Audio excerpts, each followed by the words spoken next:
and welcome to part 101 of my report on the McCarrick Report by Patrick Parson.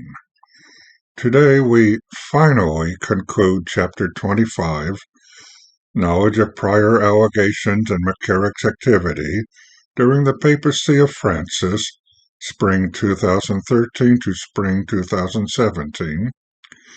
We're in Part B, Holy See Decision-Making and McCarrick's Activity during the Papacy of Francis, Spring 2013 to early 2017. The new nuncio, Archbishop Christophe Pierre, is unaware of McCarrick's history and allegations against him.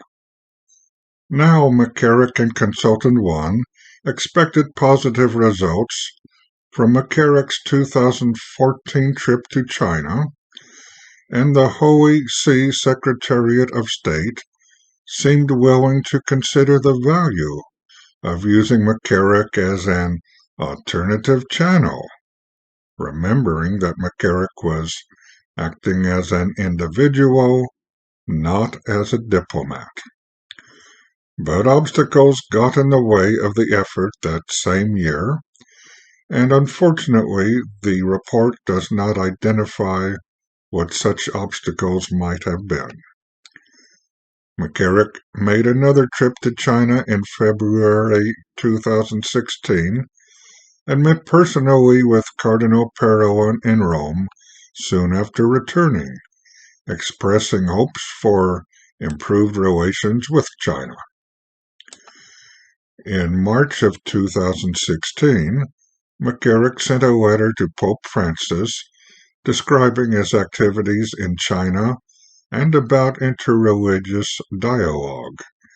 He concluded his letter with, quote, "I hope that I can be useful to you and to the Church, and am, of course, always willing to let everything pass if in any way you would prefer that I go into a deeper retirement, into a house of prayer."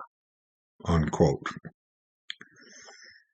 McCarrick also sent a letter the same day to Cardinal discussing his activities in China and his meeting with Muslim Shiite leaders, and offering to retire to pray if so directed by Parowan.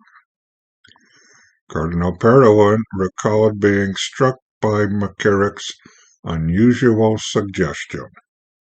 Parowan told Pope Francis that there was gossip about past imprudent acts with adults by McCarrick, and that the Congregation for Bishops had previously indicated to McCarrick that he should lead a more reserved life and not travel so much.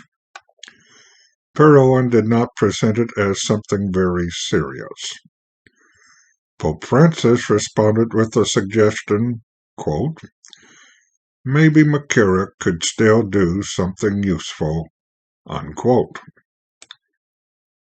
Now a footnote on page 430 states, Pope Francis did not specifically remember the conversation, but deferred to Cardinal Parowan's recollection in this respect.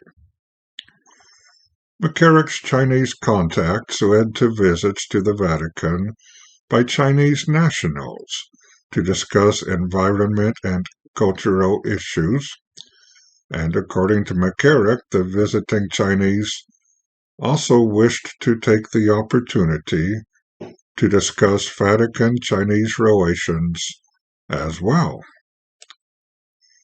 A delegation from the non-governmental organization China Biodiversity Conservation and Green Development Foundation, CBCGDF, attended a seminar in Rome on September 28, 2016, which was also attended by McCarrick. A CBCGDF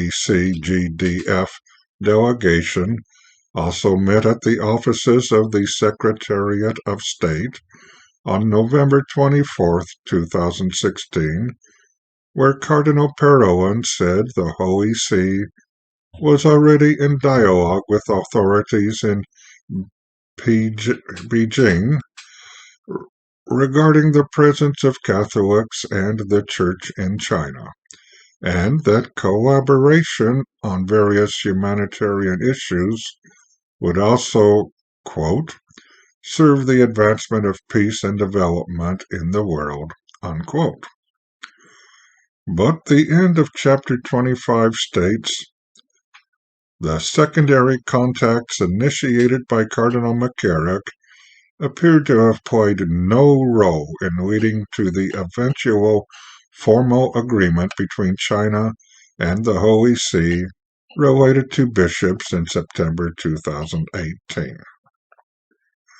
So from that, apparently we are led to believe that McCarrick's involvement in the agreements reached between the Holy See and China was not merely minimal but non-existent, despite the involvement the report acknowledges he was conducting. So what are we to believe? The report or the report? I'm not sure if I can answer that. But one thing we should all be able to answer for ourselves is how God will welcome us for our final judgment. One way to prepare for that might be with the Fatima prayer. O my Jesus, forgive us our sins, save us from the fires of hell, and lead all souls to heaven, especially those in most need of thy mercy.